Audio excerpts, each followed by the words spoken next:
welcome to this panel organized by VC Lab.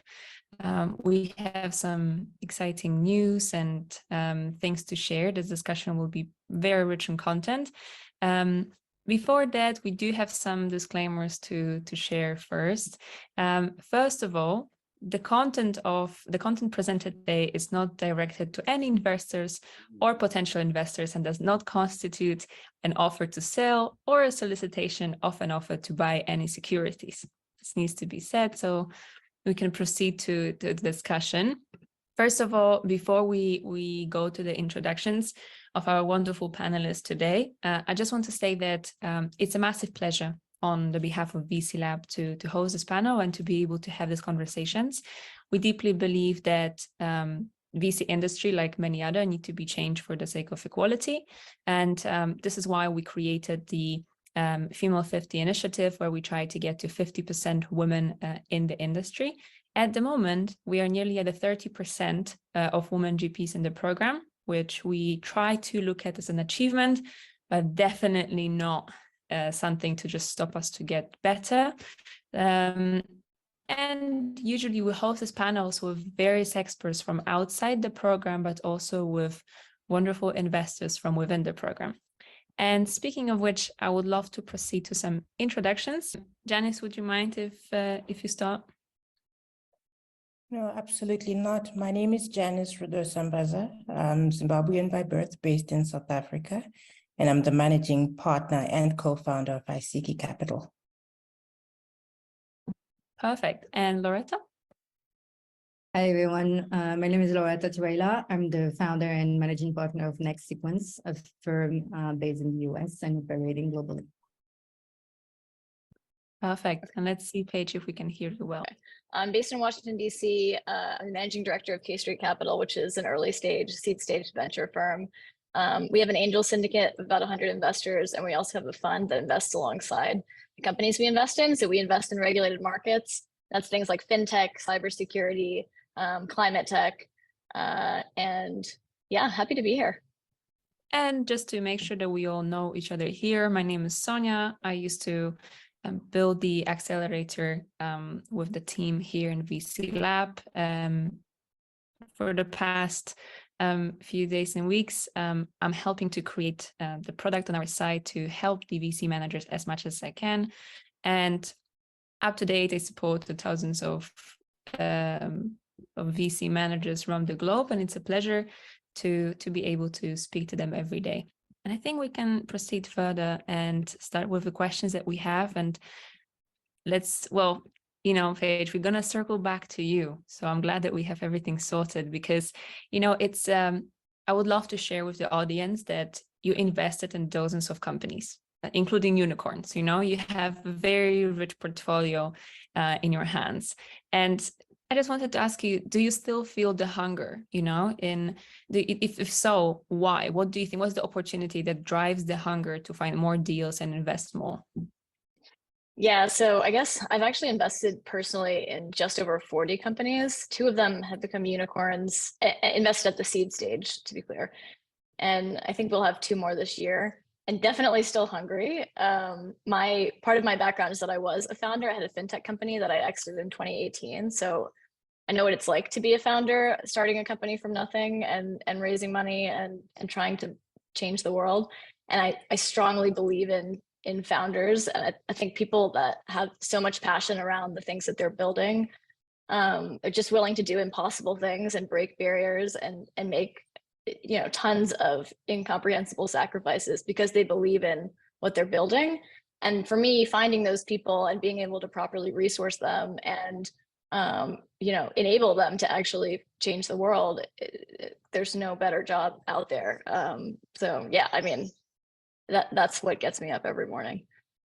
100% makes sense. And out of all the markets that you're investing in, is there one that you are, you know, particularly interested in, or you see the massive opportunity in the coming years?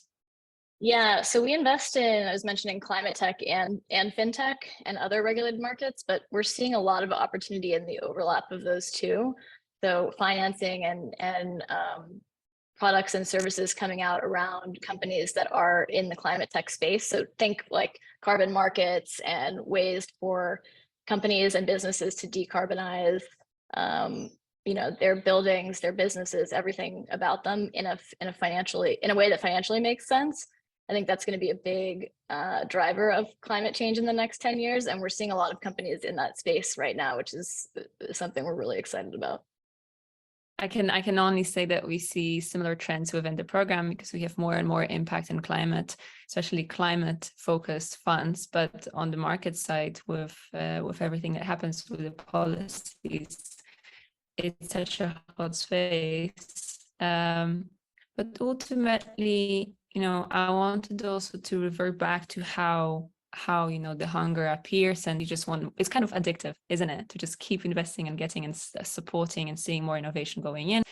Up until now, do you see more competition joining? Do you see more funds that join the underrepresented space, or do you feel like it's just taking off now? We haven't even begun to scratch the surface, because when you look at the African continent, there is a 331 billion funding gap across 54 countries. And the majority of the businesses that we have, I would estimate that to be about 70%, are actually playing in this space. And 80% of them are using their personal savings and bootstrapping in order to make ends meet in their businesses. And there is just no access. VC as an alternative funding source. We're looking at VC having been around for about 5 to 6 years. So you actually don't even have data of the impact that you would be finding the VC players having had achieved. So we are competition. I don't look at it as competition. I look at it as collaboration, because the more of us there is, the better it is for us to be able to tackle the challenges that these entrepreneurs are seeing on a daily basis. And this then excludes them from being able to get funding from banks because they might not have collateral. The interest rates being provided are prohibitive for growth, or they simply are not in an environment that enables the growth of their businesses. So the more there are of us, the better. Yeah, and basically the pie is big enough for everyone to have a share. It's not as if it's shrinking, so everyone is welcome. This is something that in VC Lab, when we are curating the every cohort, we have more and more people focusing on that group. But as you said, in Africa alone, you have such a massive group of people that require help, but also not enough helpers. And the same is happening in US, in Europe, and so on. So that's definitely a space where we can collaborate and exchange so that we raise the numbers of people working. However, now we talk about helping founders. I think focusing on specific groups is really helpful.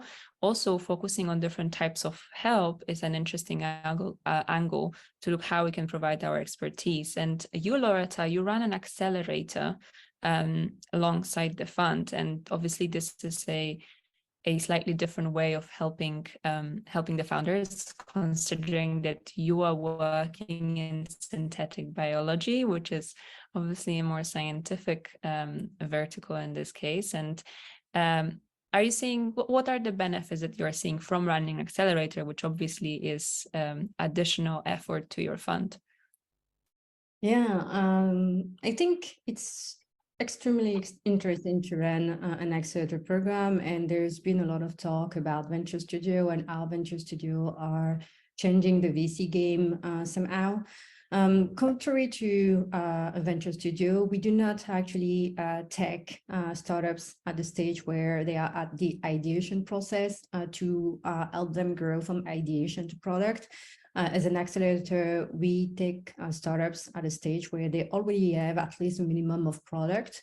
And from a VC perspective, it's extremely interesting because it's a way for you to work on your deal sourcing. I think one of the traps when you are a VC is maybe vanity metrics. And for sure, I think I've been guilty of that in many ways during the last first year of operating as a GP, because you're going to look at your pipeline and you're going to see these numbers, and your first instinct will be to say, okay, I need to grow that funnel, so I need to grow that number higher. And so you're going to do anything to try to grow that number. But at the end of the day, how much of that funnel is actually something that is convertible into something that match your thesis and are going to be investable has nothing to do with just the funnel number in itself. And so the worst mistake that you can make as a GP is only caring about that vanity metric and not caring about that conversion rate, because it doesn't give you an idea of what is really investable. And if you don't have something that is investable, you cannot build that track record, you cannot warehouse, and you cannot build that credibility that you need to build to be able to go out there furthermore and then raise. So I think for us, operating the accelerator, building it as we are still preparing for the launch of our first cohort has been very interesting for us at many levels. First, we have identified strong deals. It has allowed us to have better criteria in the way that we're thinking about our startups and the criteria that we're going to use to actually invest in them. But also it allowed us vice versa to better refine the way that we're pitching to LPs, because it forced us to be very narrow on we're going to provide to this startup, what are the kind of startup that we are investing in and why. And that questioning, that looking for the why has made us better. So I can only see benefits so far from what we've been doing. And of course, it's not free of charge, meaning the time that you're going to be spending building that kind of operating model takes a lot away from you from the actual raising. So I think that one of the challenges when you are running this kind of structure is to find a way where you can still operate and try to manage what needs to be done on the accelerator program, while having a strong team that still is pushing for the raise and making sure that there is no dropout and you're not losing momentum, you're not losing your focus, and you know that you still need to raise. Mm-hmm, for sure. And considering, you previously you worked a lot in science and engineering, especially with AI. Do you think that there's any specific advantage from having this background in raising a fund and in helping founders? Yeah, definitely. I think like many of the unconventional profile joining the VC rank right now, I originally thought that I was not the right fit, or maybe I was not the right GP, or so I spent a lot of time doubting myself.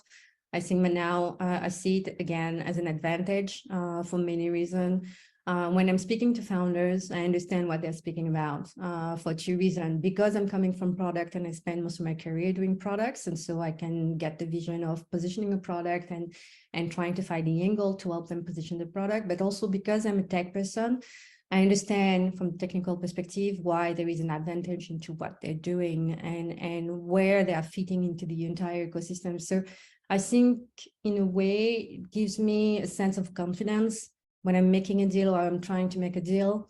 I know why I'm making that deal. I'm not blinded. And if there are any area of expertise that I'm missing, I'm generally finding it easy to connect it with other experts that are joining us to assess the deal, to understand how this company is positioned compared to the market. So yeah, I think there's a strong advantage, at least from the deal making perspective, but I also think that from a founder's perspective, I'm really supportive of what Paige just said about the fact that when you have been a founder or when you know what you're talking about, first you get from first-hand experience what they're going through, but also it's easier to speak to them because they know that you understand what they're talking about. You're just not assessing analytics. You're not just assessing KPIs or financial element. You understand. So I think there is a trend right now where more and more founders are looking for people that have a background close to what they're doing so that they know that they can receive the proper support. And support means a lot of things. It can mean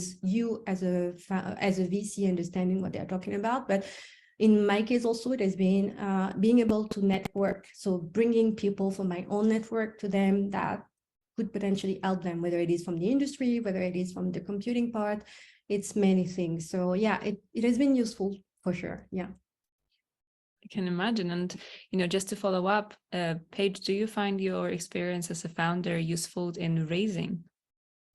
Yeah, absolutely. I mean, I would second everything that Loretta said. I think that I had a track record before I raised my first fund, and I would have never been able to get to that point if I hadn't been a founder, if I didn't have a network of other founders who I met along the way building things when I was building my thing, and now they're building their second thing. And there's sort of a community of people that you have if you were a founder.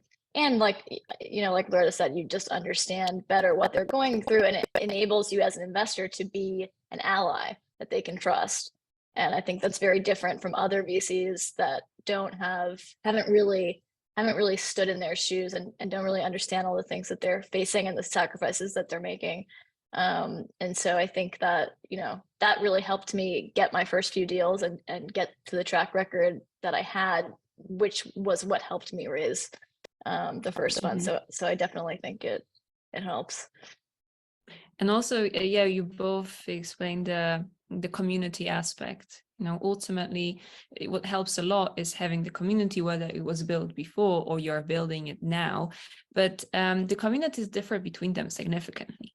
The entire idea of your network matters is something we resonate with in VC Lab as well, is that we try to tell people that you need to start building it from the moment you enter the workforce, or the moment you start doing your businesses or anything that you share with the world. And even if you feel a bit behind, there's never too late. People are always there for you to connect with. So ultimately, to everyone listening here, my probably takeaway number one from what we share in VC Lab is, please start building your network, and as soon as you can. But ultimately, all the panelists today went through the VC Lab program, and regardless of, it's 16 weeks, is quite big, but I would love to ask you for one key takeaway that you thought was incredibly meaningful, and share it with the audience, so that we can see what are the nuggets of wisdom that we can share from the very structured way that we do it, and through your lenses share with the public. And Paige, maybe we can start with you. So I was going to say what you were just talking about, which is the need to do the networking. I think that VC Lab, so I'll give it 2 points. One, the networking thing is super important. Like, I came in with my own network, and I kind of thought, I don't need to build a new network, VC Lab. Like, I've got my own network going on. I was totally wrong. The other thing is VC Lab is always right. Like, no matter how suspicious you are of what they're teaching you, they're always right. And then like, I think the other big takeaway that I really enjoyed about the program was, there are initiatives and assignments every week that are in a very specific order. And if you don't do them in that order, it's gonna cost you a ton of time down the road. And even going through the program, I didn't totally believe it the whole time. And now that I've gotten through to the end of the program and have raised a fund, I 100% fully believe in the entire philosophy of what you guys put together. And if you hadn't had that structure, there's no way you could launch a fund in that time frame. Like, you have to stay on that track in that order. It's so important. And I really, really appreciated just the curriculum in general, the way it was put together. So thank you guys. Oh, thank you. And obviously, it's just nice to hear. I feel like sometimes it's one of these processes when no one believes you. You go through the process, and at the end of the process, you realize, like, oh, that was the right structure. Yeah. But yeah, Loretta, what are your thoughts? What was the most interesting thing and beneficial that you took out? Yeah, when you asked the question, I was already set with 2 words. I was going to say focus and timing. Focus is exactly what Paige just said, like the order of things into which you need to do things, not get sidetracked into things that has nothing to do with what needs to be done. I think it's the most important part, because there is so many information out there. There is so much noise, so many people telling you and advising you what needs to be done. A lot of it turned out to be not true. So I think it's very good to have someone, a frame of reference. And I think VC Lab provide that frame of reference that allow you to just ignore everything that is potentially susceptible to put your attention into things that has no direct contribution into making sure that you are executing on the idea of raising a fund. It's not about learning about VC, it's really about raising a fund. And so in that sense, I totally agree with Paige. The structure, all of that, the focus that came with it is super important. I said timing because even if you have that structure, if you're not able to execute on the timing that VC Lab will recommend, I think you're losing one thing that is very important, which is the momentum, and that momentum is very hard to get back. And once you lost it, like you're going to spend so much effort into trying to get it back. So not losing it, it's super important, and trying to learn both at the same time, it's super hard. And I'm pretty sure I didn't succeed at mastering that, but at least I know I have a goal of what I'm ideally looking forward to. And so I know that Fund 2, Fund 3 will definitely be entirely different because I've learned from all of that, from all the mistakes that I've made. I think I would want to add something, which is Mike Spravici, the head of the program, has said something for me that stayed with me, and it's proven out to be very true in my case, is magic happen when the perfect thesis meet the perfect investor. And I think that is something very important. So contrary to me, I would recommend that you don't, again, fall into the trick of vanity metrics, because it's not because you have a huge network that network will be leverageable. You're not going to turn them into LP. So spending time into identifying among that network, who are the people that are going to be resonating with your thesis is super important, because the one action that we'll do with them will carry more weight than the 1,000 action that you will do with all of the others, because they're just not aligned. And so whatever you're going to do, even if you spend hours of trying to get meetings with them and trying to sort them out and urge them towards investing, it's not going to be the same. And that one person that really truly believe in what you're doing, because they understand it, they are aligned. So getting to that alignment is actually pretty much like gold standard for me right now. And yeah, that would be my my nugget of advice. Thank you. And also remind me, when you said that, oh, you cannot be distracted. We have a saying for it, which is ignore the shiny objects. There will be plenty of shiny objects on the way, and you're so tempted. But I feel like it's very similar to founders, sometimes there's so many shiny objects for them to go to, to show their decks, to just send, focus on the sending thousands of emails. And sometimes this is not what needs to be done. So the shiny objects are a big threat. And Janice, last but not least, if you can share, what was the most useful for you in your process? What I noted was that you get out of the program as much as you put in. And like the other ladies have already alluded to, it's important to stay on top of the weekly homework. And what's also important is to plug into this vast network that we will have access to literally from all the cohorts through the Slack system. So the ability to ask questions there, look for any answers to questions you might have as you would on Google, but through Slack, working with your working group and meeting as you're supposed to, all those initiatives that we are recommended we do, that we might find we don't have time to do, are actually very important in cementing the foundations of your venture fund. So that would be my biggest take home and recommendation, apart from what the other ladies have already alluded to. I think we have, this picture of things that need to be done. Some things are internal, and obviously to anyone who would like some help, VC Lab is always open. There, such as, providing the community, doing the homework and following the steps. Number 2, even if you're somewhere else working on a fund, don't get distracted. Number 1, just define your priorities and follow the priorities. And number 3, build a community, isn't it? Just build a community and don't fall into traps on relying on what you already have. However, I really want this panel to be super useful to whoever is watching. And, relationship building it needs to be forte of everyone who is launching a fund. And there are some ways to do it. And I feel like to everyone here, I'm based in London. Loretta is based in Paris. We sometimes meet in the very similar events and places. Loretta seems to master the art of connecting with others, getting to any group chats that are needed and so on. And Loretta, if you could share some of your insights in how you are building your network, that would be fantastic.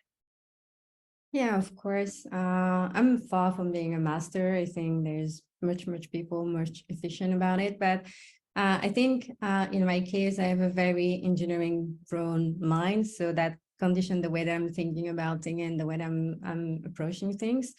I think you need to be very systematic. You need to never let things drop. So when you're meeting people face to face, you really need to, you always say, oh, I will do that later. I will recommend that you do that now. Like you turn it into a game. You share your QR code just to connect on linking or whatever. I found tools like linking to be super efficient, because if you share just email and you're going to put it into your notebook or block note or whatever, chances is you might miss into coming back to that. And if you do, you need to introduce yourself again through a cold email, even if it's not that cold. Linking Connect is very straightforward, because suddenly that person will come into your network. And you can work things up from that perspective. Again, VC is a relationship game. And so I tend to say you cannot go outside in the street and just ask someone that you've just met to marry you. It's basically the same for VC. You're not going to ask that person to invest into you. You need to get to know that person. So I would recommend be genuine in the way that you approach people. Try to define and know about them first before going for an ask.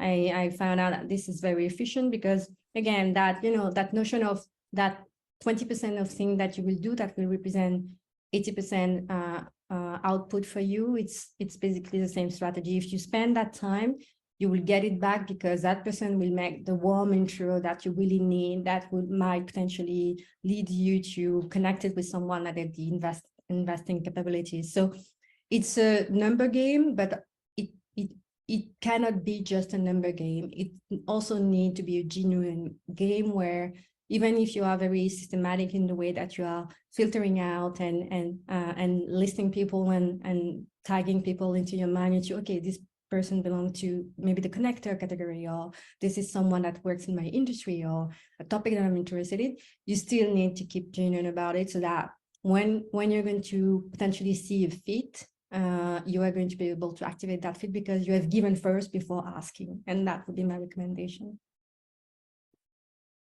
That sounds very true from my side. And also, this is what the importance on tools in actually creating relationships. This is completely, usually people don't connect in their minds that in order to build relationships, you actually need really good tools to enable you to have full control and you will be able to manage it in the best and most efficient way, so that you don't waste any energy and you treat everyone exactly how they should be treated, with effort and respect, and enabling you to create this very wholesome but genuine network further.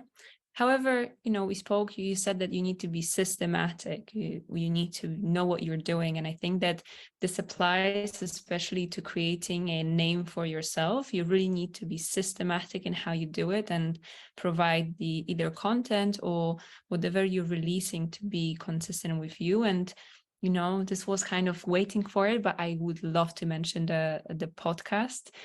Both Paige and Janice do participate and create content for podcasts. And this is such a significant piece in order to create your brand externally. I will ask both of you, did it help you? And if so, do you have any insights on how it helped you and what would you recommend to others? And maybe we can start with you, Paige. Sure. I started my podcast because of VC Lab, so thank you guys. I I will say it has already started to help me, but I think it will help a lot more as time goes by. 'Cause I really only launched mine like the beginning of the year, maybe like 6 months ago. And it's a podcast where we take investors that we invest with and founders that we've invested in and pair them together and sort of like talk about whatever topic is of interest that week. So the way that it helped me is I think a lot of it was a network building tool that I didn't really realize could be used for that. But so many people in the networks of each of the people, the investors and the founders on my podcast, saw that podcast, learned about K Street, found out about us, listened to it. I think we have like 2,000 listeners or something, which I couldn't even believe. And then that's how they came to us as either companies to invest in or LPs in our fund. So it kind of gives them a very genuine way of getting to know us without getting to know us. You know, like if you listen to a couple of podcasts, you can tell what someone's like, how they think about investing. You get a sense of what their network is, who the founders are, who the other LPs are, and it gives people, I think, a comfort level. And so building that up, I think I have heard directly from founders and LPs that that's how they got interested in K Street. So I definitely think it helps. And I think when we get further, when we build it up more and we've had it for a little while longer, it will be even more amplified than that. So yeah, I definitely would recommend it. It takes time, right, to put together a good podcast, but it's very helpful. Mm-hmm. Yeah, and it sounds enjoyable. It's fun. It's really fun. Yeah, definitely. Janice, do you have the same experiences? Yeah, I mean, I found it interesting, and I was smiling as Paige was talking because I also find my podcast absolutely fun. The title of my podcast is actually Pamu'uyu with Janice, and Pamu'uyu is Shona for Boabab Tree. And the reason for the name is because the podcast was a place where I could have conversations with leaders in the African space who are doing substantive work towards impact. And that impact was not necessarily defined as VC or entrepreneurs, because some of them are in corporate, but you'll find the majority are entrepreneurs, some are investors. And the whole conversation is to inspiring other people into creating impact in whatever spaces that they're in. So what I've found the podcast to be able to do is create a platform which filters through educationally. So we give information you'd ordinarily not find on Google or anywhere else. And what we've also seen is, as a result of the impact that people are experiencing, or the impact that the respective players are playing in their respective places, it provides platforms which actually inspire. And likewise for me as well, it's created connections where I can piggyback on even when it comes to growing an LP network for the fund.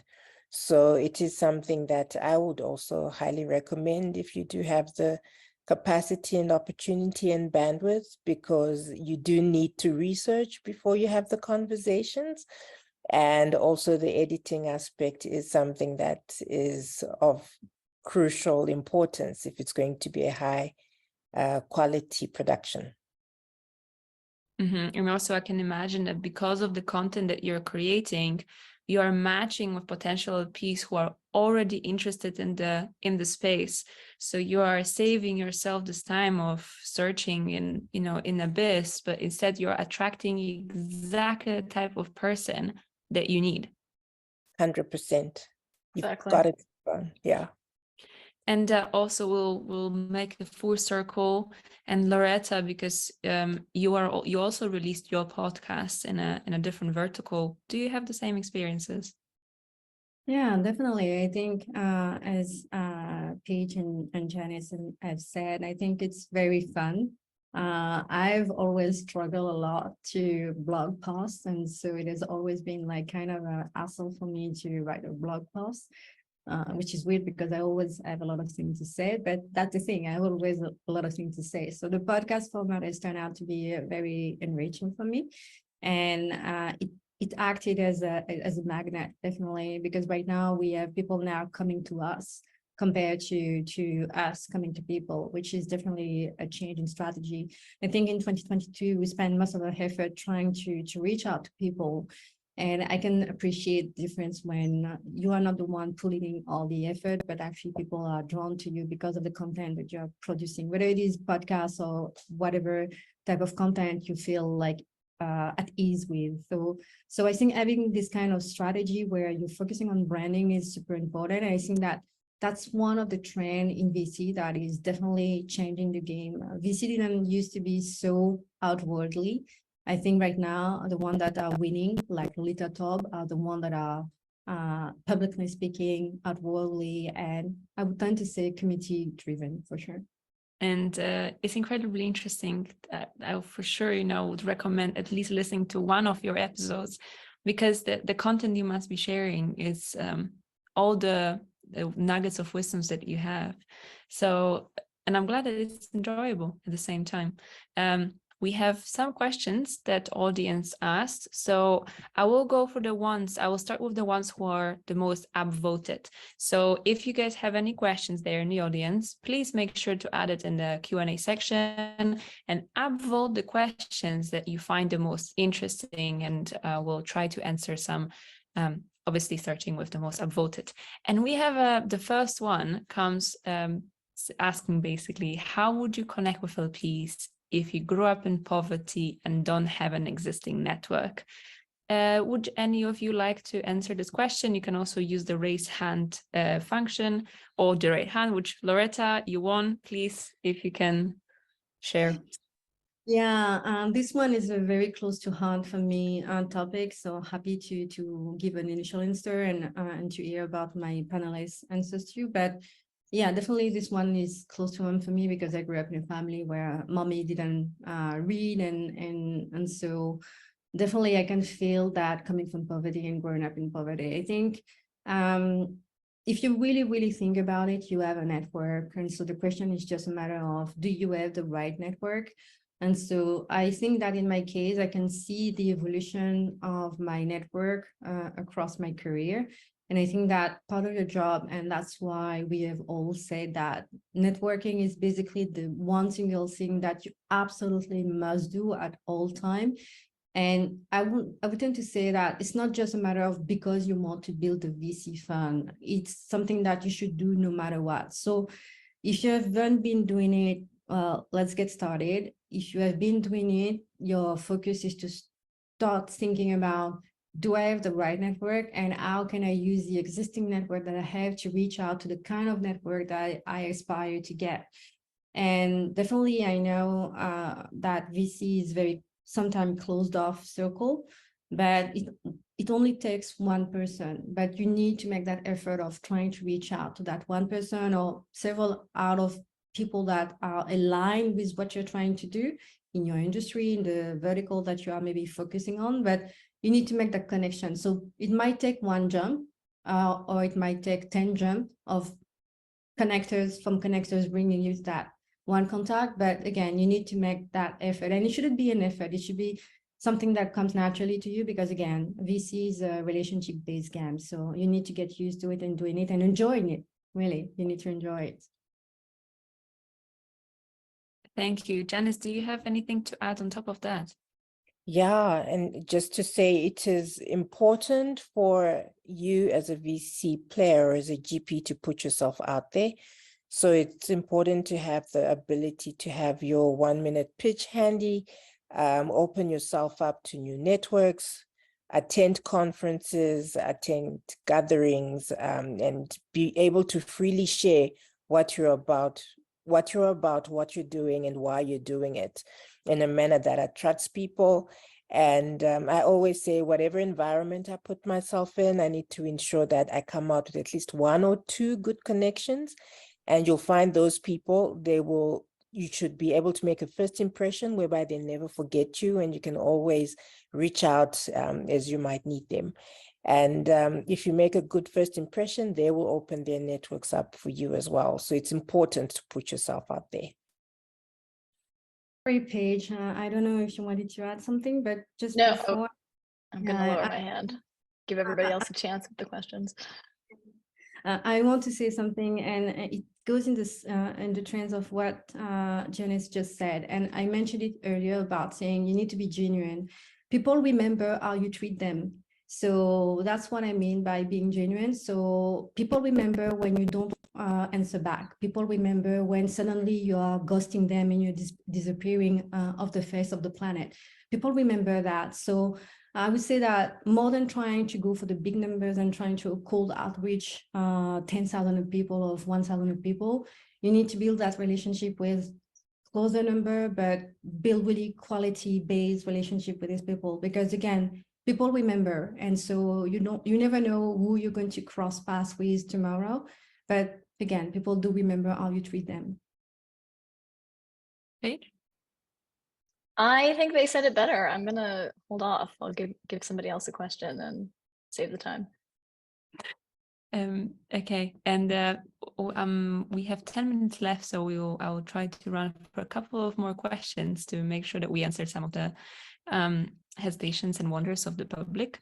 And the next one is, I'm an angel investor and often find hard times in due diligence. I would like to know what kind of problems VCs are facing in the DD process and what are the tips? This is like a big thing that we developed over the last 5 years. I had that same problem when I was first angel investing. And it just took me a long time to figure out how to get the data and the information I needed to do the diligence in an effective way. So, I mean, I'll just say a couple things. We always talk to the other investors in the round. I always meet with them to understand why they put the money in, how they knew the founder, how long they've known them. We always meet with at least 2 of their customers to make sure they're legitimate. And obviously we look at customer contracts and pipeline, but you kind of want to know who the customers are, why they actually bought the product and what they like about it. Are they going to stick around? You know, it tells you a lot of things that you don't get from the founder. And then like the last thing is, I don't know. I mean, my background is finance, so I end up doing a lot of the building of the models myself because most founders don't know how to build models or they don't have clean financials, but we do spend a lot of time in that bucket just to make sure and legitimize the information they've shared with us. But I'll stop there. Okay. Would you suggest to anyone getting help with, for example, financial models or some due diligence from outside, or would you recommend all angel investors to do it in-house? I think it depends on the investor. Like if you have a financial background and you're good and quick at modeling, then sure, do it yourself. If you're not, there's tons of fractional CFO firms out there that will help with this kind of thing. I can make a couple of introductions to a few of them for those who want it. But they do cost some money. It's just, I think you're probably better off paying for it unless you're really good at modeling. You have a background in that and you have a background in finance yourself. Cool. That makes sense. Thank you very much, Paige. I would love to see you at some point doing this because I feel like I will learn a lot from your process. We're gonna move to the next question, and it says, how to start in the VC space if you have the product development background? Should we take the direction of opening own fund, or should we be an assistant or associate at any fund and then graduate from there? Loretta, would you like, considering that you have such a heavy product development background? I used to be a chief product officer, so I totally get where you're coming from. I choose, in my case, to build my own firm because I had a very narrow investment thesis and I was very focused and I had a vision. I think one of the things maybe we might have said indirectly, but maybe it needs to be said out there. Being a fund manager is very close to being a founder. You're a founder, and yeah, in many ways, the steps that you're going to go through, whether it is identify your target, it's the same thing as building a company. And in that case, that means that it's very relatable to product, all the product strategies that you're used to, like targeting and labeling, segmenting, all of that translate very well. So the question of whether you're going to build your fund or join a fund, that is, I would say, an answer that only you can answer, because it really depends on what you are after and what is the timeline that you're looking. If you already have a strong idea, like me, I had a vision. So yeah, for sure, I couldn't join a firm because you cannot change a firm into embracing your vision. This is your vision. Every firm has its vision. But if the topic of interest to you is not strong enough to represent a vision, then joining a firm seems a natural fit, because let's be clear, building a fund is extremely hard. So this is not the kind of thing that you want to do if you don't have like kind of a clear vision of why you're doing it, and why is the investment thesis that you're focusing on so important to you, and why this is the one and nothing else. So that would be kind of my synthesis here. And I will just also comment on top that, you know, the relationships are very important. And also the deal flow is very important from a product perspective. You have great background in analyzing the products of deals, and you should definitely make sure that you have them coming from somewhere, and start maybe getting some track record to make it possible for you to launch a fund in the future. Janice, anything you'd like to add? Yeah, just to add to Loretta's point there, because only you know where you are from a maturity and seniority perspective, because when it comes to VC, the ability for you to be able to fundraise confidently is important.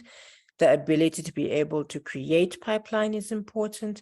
So if you've already highlighted right now or indicated knowing that you would want to be a VC GP in the future, then you start making tracks now. If you feel you want to start as an analyst, kind of learn the ropes, then it's a great platform to learn. However, if you see that you are in a position where you're confident enough to be able to lead a firm and a team, then there is nothing that should stop you from starting. Yes, and also there are tools and places that can help you, including the people around you. You just need to make sure that you know you have the network to raise from, and you have the deals to invest in. And I think that we have time for one last question, and this is my absolute favorite, I think, because it says, we are two women working on raising investors and would love to get your opinion on how to structure the investment thesis for the VC. They also specify that they would love Paige for you to answer. The only thing I will say beforehand is that Niels, if you can paste in a link to the VC Lab pre-curriculum where we share our advice on how you should build your VC thesis in order to be very simple and understandable. But I would love to hear your answer, Paige, on how do you think that, you know, to help these two women to build this thesis. Gosh, I feel very on the spot. Like, I hope I can remember all of the advice that was given to me when I put mine together. But I think you just want it to be short, and you want it to resonate, and you want it to highlight where your value proposition is. So whether that's your track record, your experience, your proprietary deal flow that you have for some reason, like what is the thing that is going to make you successful as a venture manager, as starting a fund? You want that to kind of tie into your thesis, and you want it to be you know, specific. I don't know the best way to word this, but specific enough that it is very clear that it relates to your value proposition running the fund, but not so specific that you have a very, very small target market of deals and investors, because that will make it very hard for you to raise and for the thesis to resonate, I think, with a lot of different types of LPs. So that would be my high level 1 minute advice. Mm-hmm. And highly recommend reading the link that that Sonia just put in the chat, because that is how I figured it out, and I think it's a great structure for trying to build your own thesis. Thank you. And Janice, is there anything you'd like to add in terms of how you build your thesis? For us, it was not easy, but I think what was important is passing it through a lot of people who were confidants, and they were able to kind of use a fine-tooth comb, ask us questions that brought out the thesis and what we were trying to do. So find a confidant who understands you, what you're trying to do, put it in front of them, and that will surely help with the creative process of crystallizing that thesis. Thank you, 100%. And Loretta, any other last tips? No, I couldn't have said it better than Janice and Paige. I would agree as alpha is just feedback loop and just make sure that it's following the template. Obviously, it's a very VC Lab advice. I think that we are just at the top of the hour now, so I'm going to finish the panel. Thank you very much for your time. Hopefully, we'll see you at some point later in the future.